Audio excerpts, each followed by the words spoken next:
प्रिय विद्यार्थियों, भौतिक विज्ञान 12th RBSc का हमारा पहला चैप्टर समाप्त हो गया है। अब दूसरा चैप्टर प्रारंभ कीजिए। गाउस का नियम एवं उसके अनुप्रयोग। इसका पहला बिंदु है नंबर 1, विद्युत फ्लक्स। विद्युत फ्लक्स आज हमें चाहे एक ही बिंदु पढ़ना पड़े, लेकिन इस विद्युत फ्लक्स के कॉन्सेप्ट को बिल्कुल क्लियर कर लीजिए। विद्युत फ्लक्स को आप तीनों भाषाओं में, भौतिक विज्ञान में अपनी 3 भाषाएं होती हैं, यानी 3D में आपको प्रत्येक टॉपिक समझना चाहिए। डेफिनेशन, डेरिवेशन और डायग्राम। तो विद्युत फ्लक्स से अभिप्राय है कि अगर हम विद्युत क्षेत्र में कोई क्षेत्रफल रख दें, क्या रख दें? क्षेत्रफल। तो उस क्षेत्रफल से गुजरने वाली विद्युत बल रेखाओं की संख्या को विद्युत फ्लक्स कहते हैं। विद्युत क्षेत्र में रखे किसी क्षेत्रफल से गुजरने वाली विद्युत बल रेखाओं की संख्या को विद्युत फ्लक्स कहते हैं। अब बल रेखाओं को हम आंख से देख नहीं सकते, तो फिर गिनेंगे कैसे? फिर हम विद्युत फ्लक्स निकालेंगे कैसे? तो इस विद्युत फ्लक्स के कैलकुलेट करने के लिए आप सूत्र देखेंगे।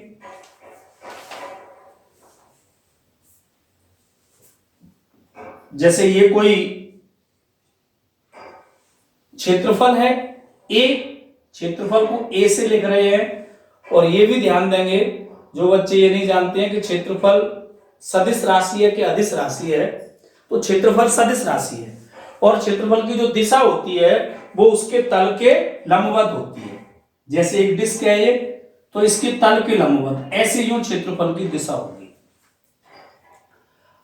अब यदि, या फिर ऐसे कहें कि ये बोर्ड, आयताकार बोर्ड है, इसमें तो क्षेत्रफल होगा, लंबाई गुणा चौड़ाई परिमाण हो गया, और दिशा कहां हो गई? बोर्ड के तल के लंबवत। और अगर बल रेखाएं पूरी दीवार धनावेशित है तो बल रेखाएं इधर आएंगी। तो अब इस बोर्ड वाले क्षेत्र में से गुजरने वाली बल रेखाओं की संख्या इस बोर्ड से पारित विद्युत फ्लक्स कहलाएगी। तो परिभाषा क्या हुई? कहां रख रहे हैं आप इसको, क्षेत्रफल को? विद्युत क्षेत्र में। विद्युत क्षेत्र में रखे किसी क्षेत्रफल से गुजरने वाली विद्युत बल रेखाओं की संख्या को विद्युत फ्लक्स कहते हैं। जैसा कि अभी मैंने बताया था आपको कि भाई आंख से दिखाई देती नहीं है बल रेखाएं, तो कैसे गिनेंगे? तो इसे ज्ञात करने के लिए आप ये सूत्र ध्यान में रखेंगे और इसे परिभाषा में जोड़ देंगे कि इसका मान, किसका मान? विद्युत फ्लक्स का मान। विद्युत क्षेत्र की तीव्रता ई वेक्टर एवं सदिश क्षेत्रफल ए वेक्टर के अदिश गुणनफल के बराबर होता है। बराबर, और विद्युत फ्लक्स को फाई सफिक्स में लगा देते हैं, ई से व्यक्त करेंगे। आगे से खोले तो क्या हो जाएगा? ये फाई ई बराबर ई ए कॉस थीटा। तो यहां थीटा क्या है? विद्युत क्षेत्र की दिशा और क्षेत्रफल की दिशा के मध्य का कोण है। तो विद्युत फ्लक्स केवल इन 2 कारकों पर ही निर्भर नहीं करेगा, इन तीसरा कारक और आ गया कि इनकी दिशा पर भी निर्भर करेगा। विद्युत क्षेत्र का मान, क्षेत्रफल का मान और उसकी क्षेत्र की दिशा की कोज्या का गुणनफल ही विद्युत फ्लक्स होता है। चाहो तो डेफिनेशन ये ध्यान नहीं रहे जिसे अपन लिखेंगे तो आप ये भी लिख सकते हैं, कोई दिक्कत नहीं है। परीक्षा में आ जाए और आपको विद्युत फ्लक्स की ये भूल जाए तो सूत्र तो याद होगा ही, तो आप ये लिख देना। क्या बनेगी परिभाषा? विद्युत क्षेत्र की तीव्रता ई वेक्टर एवं सदिश क्षेत्रफल ए वेक्टर के अदिश गुणनफल को विद्युत फ्लक्स कहते हैं।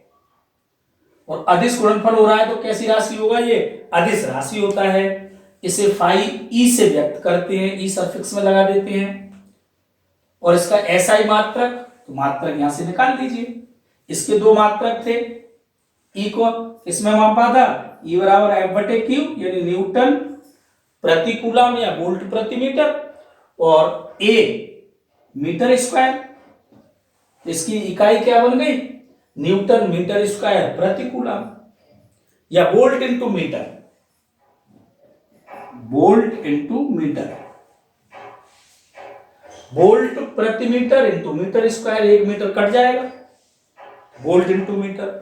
विमा बनाएंगे तो देखो न्यूटन की विमा m1 L1 T-2 into metre square की L2, कूलम की A1 T1, तो क्या विमा आई m1 L3,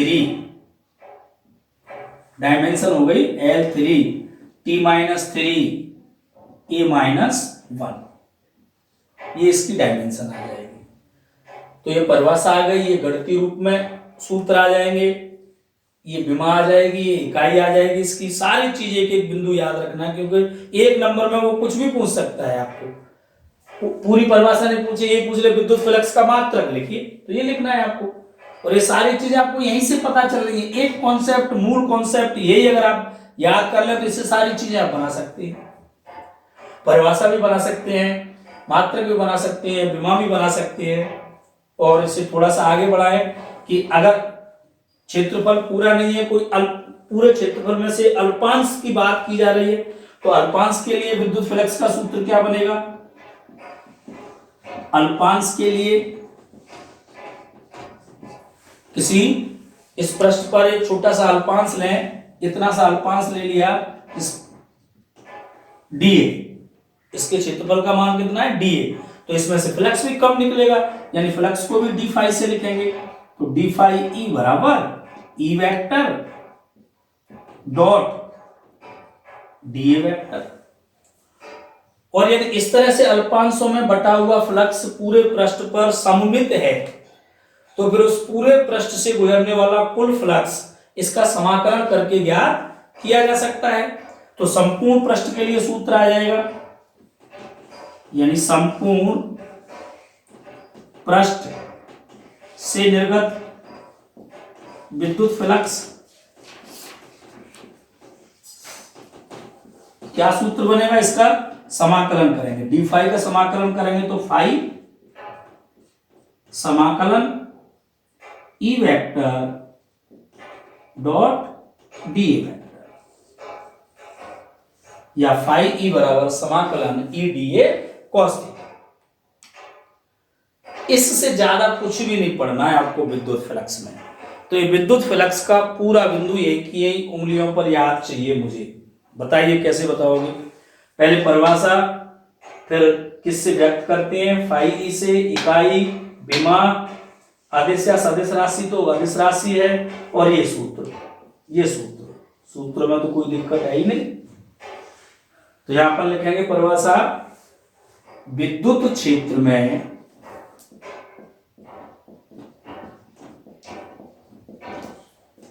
रखे किसी क्षेत्रफल से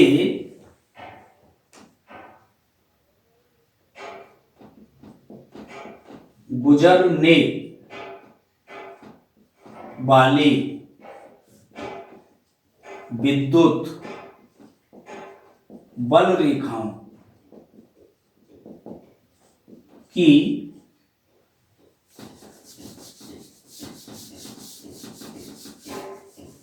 संख्या को विद्युत फ्लक्स कहती है। विद्युत क्षेत्र में रखे किसी क्षेत्रफल से गुजरने वाली विद्युत बल रेखाओं की संख्या को विद्युत फ्लक्स कहती है। इसी में अपन दूसरी परिभाषा जोड़ रहे हैं, यही मान ज्ञात करने के लिए। इसका मान इसका मान विद्युत क्षेत्र की तीव्रता ई वेक्टर एवं सदिश क्षेत्रफल ए वेक्टर के अदिश गुणनफल के बराबर होता है। इसे फाई ई से व्यक्त करते हैं।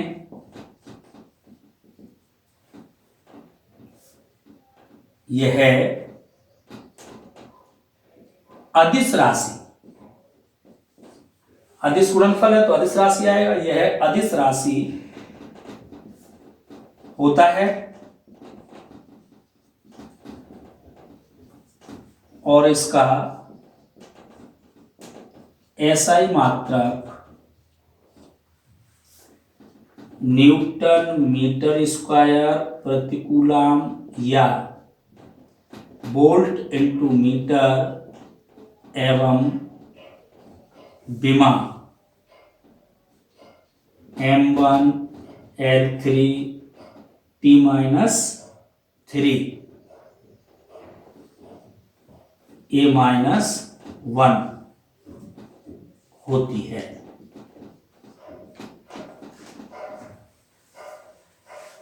तो ये इसकी परिभाषा हो गई।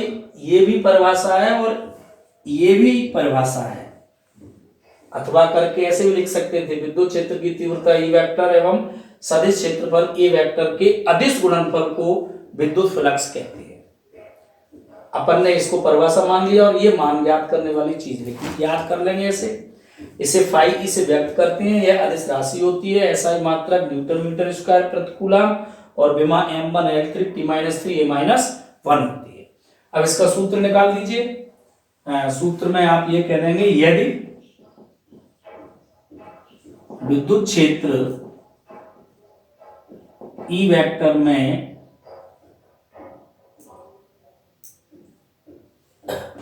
क्षेत्रफल सदिश ए वेक्टर स्थित है, तब विद्युत फ्लक्स फाई ई बराबर ये आ जाएगा। ये सूत्र हो जाएगा। यानी पहले ये लिखिए फिर ये लिखिए।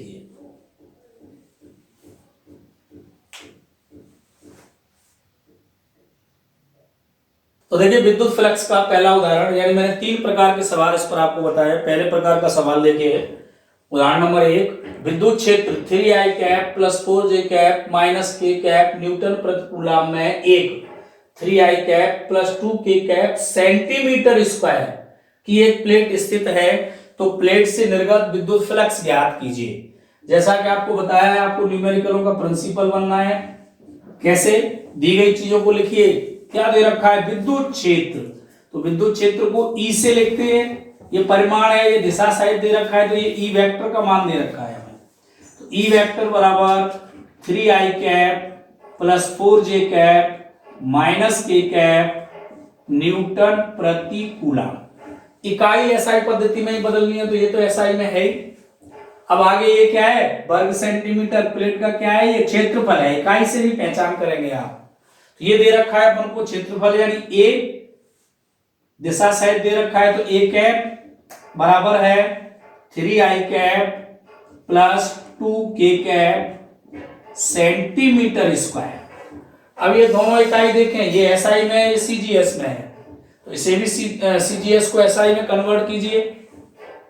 तो 3i cap plus 2k cap में भाग लगाएंगे हम, छोटी को बड़ी में बदल रहे हैं। 1 सेंटीमीटर के 100, तो 100 गुणा 100 यानी 10 की घात 4 नीचे, तो ऊपर जाएंगे तो 10 की घात गुणा कर दीजिए, 10 की घात माइनस की 4 मीटर स्क्वायर। तो विद्युत फ्लक्स निकाल दीजिए। और ज्ञात क्या करना है अपन को? फाई ई ज्ञात करना है। इन तीनों में संबंध आप जानते ही हैं। फाई ई बराबर E vector dot A vector, यानी फाइव ई बराबर E vector 3i cap plus 4j cap minus k cap dot 3i cap plus 2k cap into 10 to the power minus 4। अब इसको कैसे करते हैं, i का i वाले से होता है, j का j वाले से, k का k वाले से। तो 3 तिया i वाले का i वाले से 3 तिया 9, j का j वाला है ही नहीं 2, और गुणा में 10 की घात माइनस के 4, कितने बच्चे ये 7 गुणा 10 की घात माइनस 4 न्यूटन मीटर स्क्वायर प्रति कूलम। आई का आई से गुणा करते हैं, जे का जे से, जे नहीं है तो जीरो आ जाएगा कि नहीं, ये ऐसे ही लिख सकते हैं प्लस 0 जे कैप, तो 0 का 0 से तो 0, और के का के से माइनस 1 है, माइनस 1 का 2 से करेंगे तो माइनस 2। ये इसके बाद अगला प्रश्न लिखिए। देखिए दूसरे पार्ट का पहला बिंदु विद्युत फ्लक्स हो गया, उसमें कहीं कोई दिक्कत नहीं है। विद्युत फ्लक्स की परिभाषा और सूत्र फाइव ई बराबर E vector dot A vector, book में आपकी में एस वेक्टर होगा वो, या D S vector D A vector के स्थान पर। तो अब दूसरा टॉपिक है अपना सतत आवेश वितरण, यानी गाउस का नियम पढ़ने के लिए अपन को विद्युत फ्लक्स भी चाहिए और आवेश वितरण भी चाहिए, दोनों चीज हमारी कंप्लीट हो जाएगी तब अपन गाउस का नियम प्रारंभ करेंगे। सतत आवेश वितरण से अभिप्राय है कि जब किसी स्थान पर किसी वस्तु पर आवेश समान रूप से वितरित हो, या ऐसे कहते हैं पास पास स्थित हो, तो इस प्रकार के वितरण को सतत आवेश वितरण कहते हैं। यानी इसे लिख सकते हो आप, जब किसी वस्तु पर आवेश समान रूप से वितरित हो तो इसे सतत आवेश वितरण कहते हैं। सतत आवेश वितरण निम्न 3 प्रकार का होता है।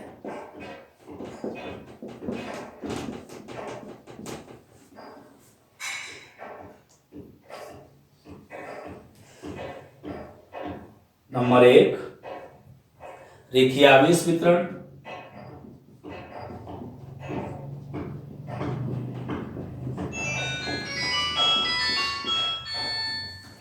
नंबर 2 पृष्ठ आवेश वितरण,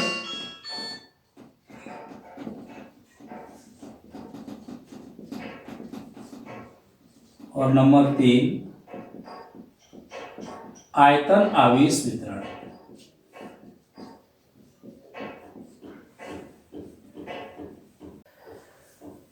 तो आप सतत आवेश वितरण से क्या अभिप्राय है, जब आवेश किसी वस्तु पर समान रूप से वितरित हो अथवा पास पास स्थित हो तो इसे सतत आवेश वितरण कहते हैं। सतत आवेश वितरण निम्न 3 प्रकार का होता है, रेखीय आवेश वितरण, पृष्ठ आवेश वितरण और आयतन आवेश वितरण। अब पहले वाले को लेते हैं, रेखीय आवेश वितरण। रेखीय आवेश वितरण से अभिप्राय है, यानी प्रत्येक ये 9 परिभाषाएं बनेंगी छोटी छोटी, एक परिभाषा हो गई, 2 इसकी, 3 इसकी, 4 इसकी, और छोटे छोटे सूत्र बनेंगे। ध्यान से देखना है इनको। आवेश को आप केवल Q से ही नहीं लिखेंगे, अब ये 3 प्रकार से आवेश और लिखा जाएगा वस्तुओं पर आगे गाउस लॉ में। रेखीय आवेश वितरण, रेखीय आवेश वितरण बिल्कुल यही, इसको दोहरा दीजिए। जब आवेश, वस्तु को नाम क्या रख देंगे, रेखा। तो जब आवेश किसी रेखा पर समान रूप से वितरित हो या पास पास स्थित हो, जब आवेश किसी रेखा पर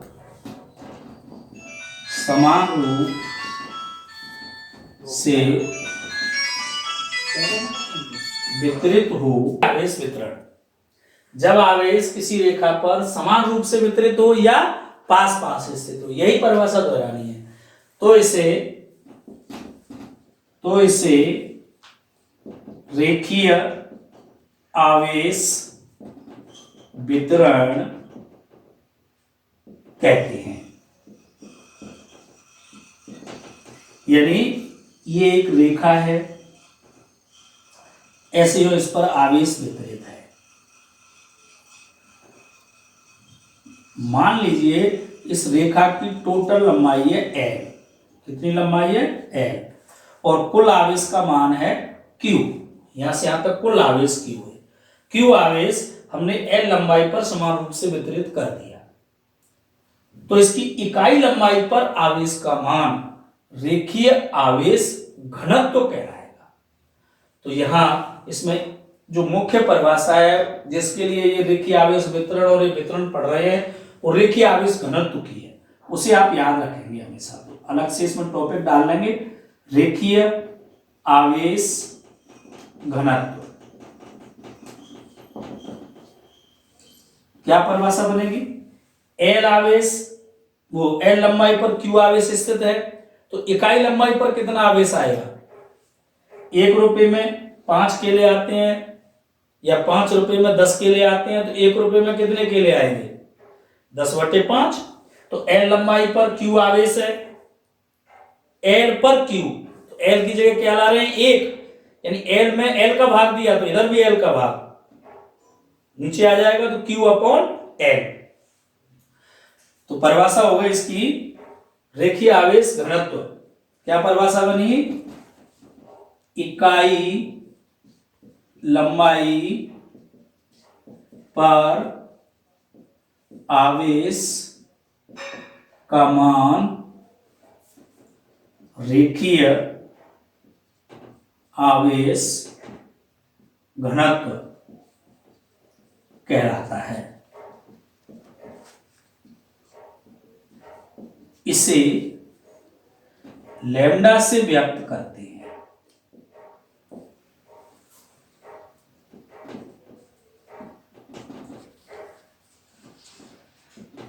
इसका एसआई मात्रक क्या बनेगा फिर? कूलम प्रति मीटर होता है। तो लैम्डा की इकाई कूलम प्रति मीटर। क्यों? क्योंकि L लंबाई पर Q आवेश है, तो सूत्र क्या बनेगा? लैम्डा बराबर क्या होगा? Q/L। Q/L कूलम प्रति मीटर। तो आगे गाउस रो में जैसे किसी लंबाई पर आवेश होगा तो आपको क्या दिया जाएगा? लैम्डा का मान दिया जाएगा। आवेश आपको Q के रूप में नहीं दिया जाएगा, इकाई लंबाई का आवेश दिया जाएगा लैम्डा। तो लैम्डा बराबर होता है Q/L। यानी इकाई लंबाई पर आवेश का मान रेखीय आवेश घनत्व कहलाता है, जिसे लैम्डा से व्यक्त करते हैं और इसे कूलम प्रति मीटर में मापते हैं। अब अगला प्रकार था सतत आवेश वितरण का, पृष्ठ आवेश वितरण। बिल्कुल ऐसे ही चलना है। मिटा रहा हूं अब मैं इसको, फटाफट लिख लीजिए।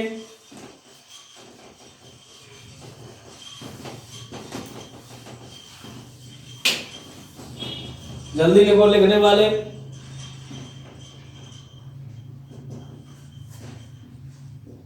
पृष्ठ आवेश वितरण।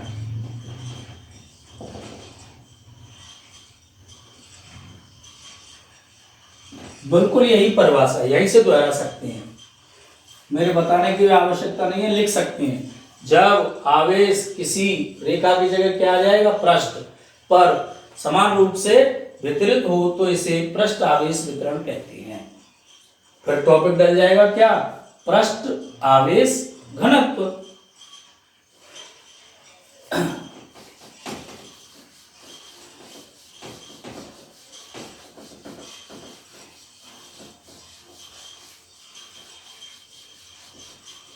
क्या परिभाषा बनी, जब आवेश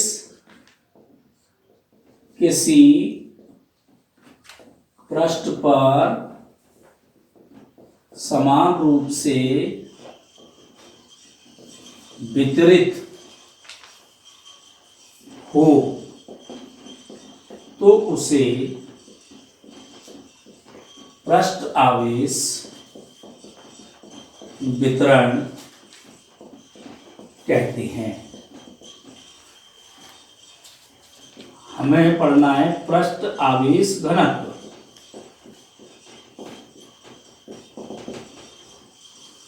भाई अब आवेश लंबाई में नहीं होगा, कहां होगा, किसी पृष्ठ पर होगा। तो पृष्ठ में क्या होता है, क्षेत्रफल। जैसे ये कोई पृष्ठ है,